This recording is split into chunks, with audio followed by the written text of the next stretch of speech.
Vinayak Chatterjee, Chairman of Feedback Infrastructure, and Mr. P. Pradeep Kumar, Managing Director, Corporate Banking at State Bank of India, join us with their views.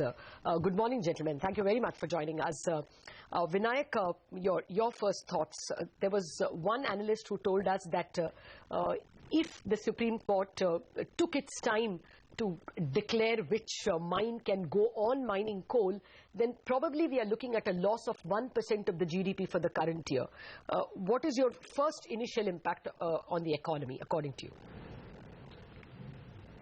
You know, I would urge that we don't get into any panic comments and panic reactions to the Supreme Court judgment. It has been known for quite some time that the coal allocation process was being scrutinized, that everything was not above board. It is an old story.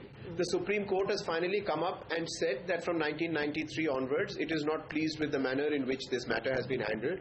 While it has given its point of view, it has also been cautious in saying or in not deallocating any coal blocks. And I think the way we should look at it is that the Supreme Court is unlikely to disrupt operations. It is unlikely to do anything drastic that will affect production of the mines or its production to other sectors of the economy.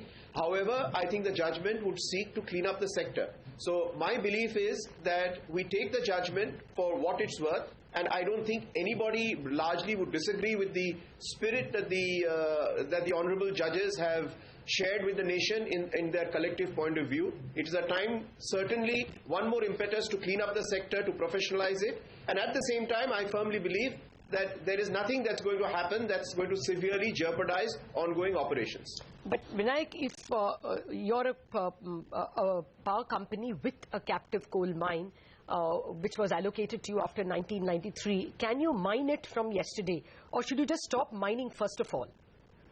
No. My understanding of the judgment in terms of people that I've spoken to is that there is nothing that says stop what you're doing today.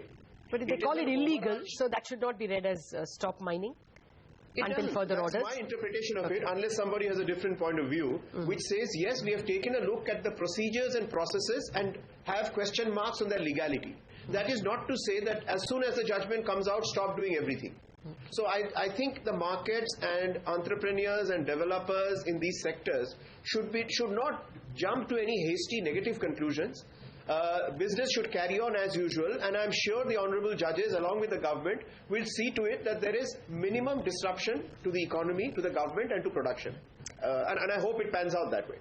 Okay, fair enough. We'll just come back to you, Vinayak, in a bit. We have P. Pradeep Kumar, the MD Corporate Banking at SBI, to assess the possible impact of this situation on the banking sector and on SBI in particular. Mr. Pradeep Kumar, thank you for joining us.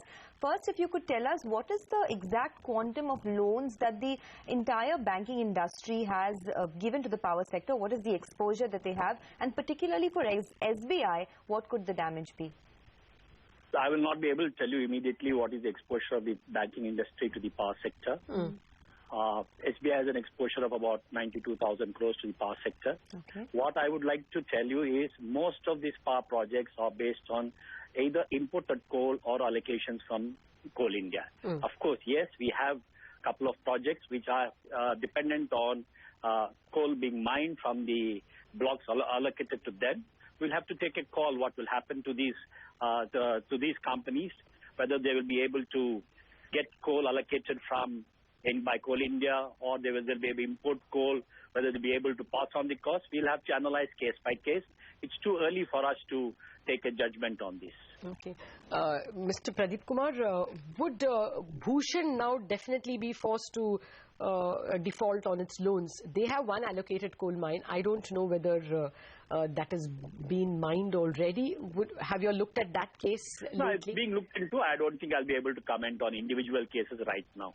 But too early to comment on individual cases. Okay. But do you think at this point in time any of that 92,000 crore exposure could be jeopardized because you cannot mine coal, or is almost all your plants dependent on purchased coal? Except I think 3-4 projects. We did a quick analysis yesterday. None of the other projects are dependent on the coal blocks allocated. Okay. In these projects also, there is always a possibility of getting coal either from Coal India or for importing coal.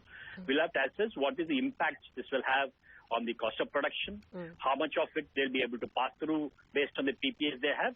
So it will take some time for us to analyze all this and come out to a conclusion. But I don't think that is, as I agree with Vinayak, there is no need to panic.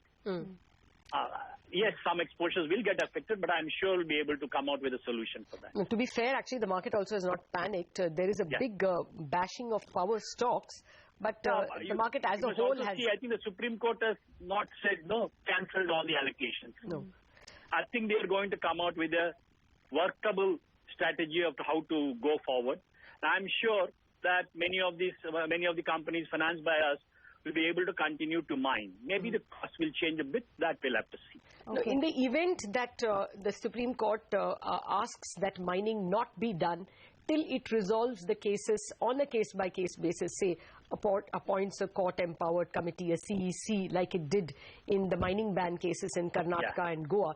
In that event, will a large part of your loans get affected? Because in that case, trucks that transport coal, the entire ecosystem could get affected. So I agree with you that if it says stop mining, it may get affected. But quickly, if I recall, even in the 3 or 4 cases where you have exposure to coal blocks allocated, I don't think the mining has started as yet. Okay. So they are still dependent on coal. They are buying either free auctions or import, things like that. So I don't think there will be immediate impact. Okay, fair enough. Do you think that, I know it may be difficult to assess the impact now, but do you think that a certain amount of restructuring would go up for the sector and for the bank as well? Also, there could be higher refinancing of loans for the sector? Maybe. I think we'll have to take a call. The RBI's latest guidelines or refinancing would certainly help. Maybe in a couple of cases we may have to do it. It's too early to take a call. Okay. Vinayak, how are you seeing this getting resolved immediately? Do you expect that on September 1st or starting from September 1st, the court will have a case-by-case resolution through, a committee of judges or some other empowered committee? How might things proceed from September 1? Frankly, I really don't know. So, like you, we are all guessing, we are all speculating. But my broad feeling is that with this judgment, the courts will sit down with the government and between the executive powers of the government and the judicial overarching point of view of the court, a way forward will be found. I think there is nobody out here right now saying all that we want to do is to destabilize the system. So let's not, even in the media, let's not constantly hype this up to say that from 1st September there's going to be doomsday in power and coal mining. So let's take it as it comes. I do not think there's going to be great disruption. There will be a transition from an old system of allocating coal to a new system that is more transparent, etc. And in the meanwhile, steps will be taken to see that business does not suffer. Can you quantify for us how much the power capacity could get hit, Vinayak, even if, suppose there's no blanket deallocation, but there are less onerous measures, there will still be a hit to power capacity. So how much could that be? Because earlier we were speaking to an analyst who indicated that if the worst case scenario pans out, then 12 to 14,000 megawatts of power capacity could be hit. Well, that again is in the realm of speculation, as I think what Mr. Pradeep Kumar has just said, that in case there are certain stringent measures put on a few specific projects, ways and means will be found to make up the coal to keep the power plants running. So to say that 14,000 megawatts is going to get affected, I think is rather alarmist. No, Vinayak, I take your point that we cannot come to any conclusion at this point in time till we hear the Supreme Court on September 1st and thereafter. But the court has, when it has seen large-scale violations of the law, ordered bans in the past. For instance, the coal mining in Karnataka and Goa, as well in the 2G case, where, if you ask a Sistema, the company, even now they might cry hoarse and say that they were not party to the manner in which they were issued the spectrum. But nevertheless, they lost that spectrum. And there was a longish period of inactivity in the telecom companies concerned. So, I mean, some level of not allowing people to mine from the mines allocated to them could be done by the Supreme Court, isn't it? I mean, going by the previous way in which they handled the mining cases. Well, in your questions to both Mr. Pradeep Kumar and me, you are certainly trying to drive us to the conclusion that there will be surplus capacity affected. But I am not agreeing with you, saying that let us wait and watch. I can give you an N number of examples where Supreme Court has passed strictures on N number of subjects from environment to banking, where it has expressed its displeasure and asked for a new system, and operations have not got hampered. So let's not kind of try to drive the discussion only into that alley. Okay, let's get one more analyst into this discussion. Harshvardhan Dole of IIFL has also joined us. Harshvardhan, what's your view? Do you think we're just, coming to conclusions and just expecting drastic measures and such may not actually play out? Or do you think that this Supreme Court ruling has actually knocked the wind out of the sails of the power sector? Well, certainly it's come as a jolt to the power projects which are already operational and where the mines have already started operations. It raises concerns over the cost structure of these projects which are up and running. And moreover, you can adjust to in sectors which are kind of operating on cost plus models such as NTPC or GIPCL or a couple of plants of JSW Energy, which are operating on cost plus basis. Perhaps you can adjust to incremental cost. But in cases where plants have been set up specifically for using captive coal mine, the plants have been configured based on a certain kcal of coal. I think the rebalancing is going to be very tough. So one has to see how exactly the way is going to emerge over the next, during these hearings and what directive the Supreme Court issues going ahead. As of now, it's basically, speculating on various scenarios which may not be helpful at this juncture. Okay, well, Vinayak, I'm reading out from a CLSA, from a Credit Suisse report, and they believe that coal mining in blocks declared illegal needs to stop immediately. So this is one view that has come. I do not know whether they have checked with any of the companies. Harsh, did you speak to any of the companies themselves? Is that their interpretation? A lot of the companies that we spoke to were in the process of getting their basically their consultings from their legal experts. Okay. So based on the discussions that we had yesterday, they were kind of in a situation of flux, and they expected by 1st of September clear directive will be issued, whether these are kind of blanket complete halt of the mines or it's going to be case by case. All right, then I guess we will have to wait for.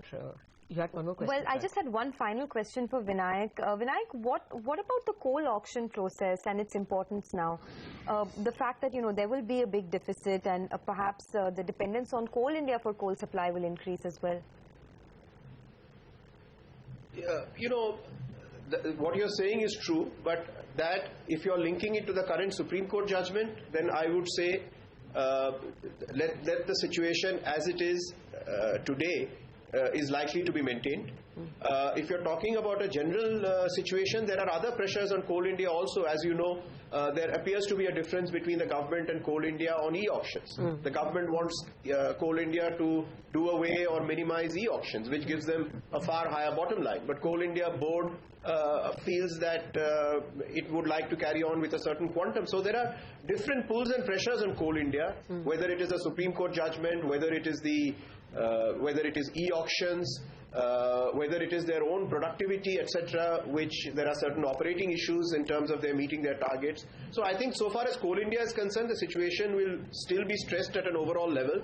The country will certainly have to make up with imported coal, and most importantly, it must speed up with the PPP models for allowing private sector to very quickly get into the mining of coal. I would urge that be speeded up. So actually that was my question, Vinayak. You think that the logical conclusion of this is going to be that the Coal Nationalization Act would be replaced, abrogated, and commercial mining will be legally permitted. Is all this building up to that?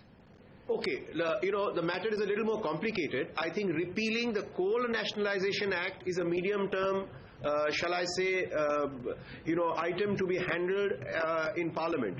However, creating PPP frameworks under the auspices of Coal India, which allows many unexploited coal mines to be immediately mined by the private sector, does not require repealing the Coal Nationalization Act, because they are then franchisees or PPP partners with Coal India who are operating under the existing policy umbrella. So that is an immediate solution, and I would urge the government to actually quickly expedite that PPP framework, get private sector in, and let's start getting more coal out from the ground.